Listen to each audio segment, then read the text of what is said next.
Hello everyone, welcome back to crypto all Telugu.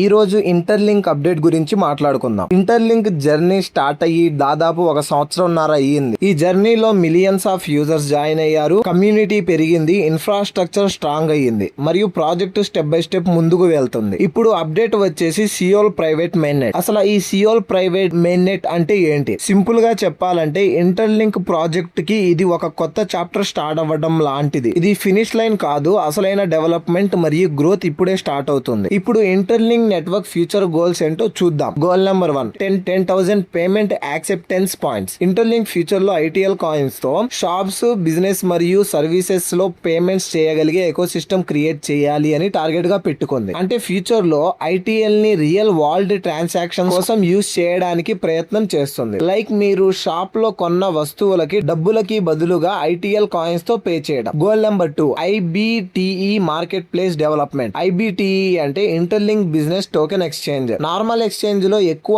Speculation ఉంటుంది, కానీ interlink business token exchange concept ఏంటి అంటే real business, real transactions మరియు real revenue support తో digital assets create చేయడం. Simple గా చెప్పాలంటే డిజిటల్ అసెట్స్ ని రియల్ బిజినెస్ యాక్టివిటీతో కనెక్ట్ చేయాలని వీళ్ళ ముఖ్యమైన ఎయిమ్ అన్నమాట. Goal number 3, secure and quantum resistant block chain. అంటే వీళ్ళ నెట్వర్క్ ని ఎవరు హ్యాక్ చేయకుండా సెక్యూర్ గా ఉంచాలని మెయిన్ గోల్ అన్నమాట. ఫ్యూచర్ లో టెక్నాలజీ ఛాలెంజెస్ ని దృష్టిలో పెట్టుకొని ఇంటర్లింక్ సెక్యూర్, స్కేలబుల్ మరియు క్వాంటమ్ రెసిస్టెంట్ ఇన్ఫ్రాస్ట్రక్చర్ బిల్డ్ చేయడానికి ఫోకస్ చేస్తుంది. దీని వల్ల నెట్వర్క్ ఫాస్ట్ గా, సెక్యూర్ గా మరియు లాంగ్ టర్మ్ సస్టైనబుల్ గా ఉండాలని టార్గెట్ గా పెట్టుకుంది. గోల్ నెంబర్ 4, 100 కార్పొరేట్ ట్రెజరీస్ ని 2026 లోపు టార్గెట్ గా పెట్టుకుంది. 2026 లోపు 100 బిజినెస్ ఇంటర్లింక్ ఎకో సిస్టమ్ లో పార్టిసిపేట్ చేయాలి అనే ఆబ్జెక్టివ్. బిజినెస్ జాయిన్ అవ్వటం వల్ల ఎకో సిస్టమ్ కి స్టెబిలిటీ మరియు అడాప్షన్ పెరుగుతుంది. అసలు ఈ అప్డేట్ వల్ల ఫైనల్ మెసేజ్ ఏంటి అంటే సియోల్ ప్రైవేట్ నెట్ అనేది జర్నీ ఎండింగ్ కాదు, అది ఒక కొత్త బిగినింగ్ అన్నమాట. Payments, business adoption, digital assets, real world utility మరియు స్ట్రాంగర్ ఎకో సిస్టమ్ డైరెక్షన్ లో ఇంటర్లింక్ నెక్స్ట్ స్టేజ్ కి ఎంటర్ అవుతుంది. మీరు ఇంటర్లింక్ జర్నీలో ఏం నేర్చుకున్నారు? ఈ 1 ఇయర్ లో అచీవ్మెంట్స్ ఏం చూశారు? ఫ్యూచర్ లో ఇంటర్లింక్ ఎలా ఉండాలని కోరుకుంటున్నారు? అసలు ఎలా ఉండబోతుంది అనే మీ థాట్స్ కామెంట్స్ లో షేర్ చేయండి. Thank you friends.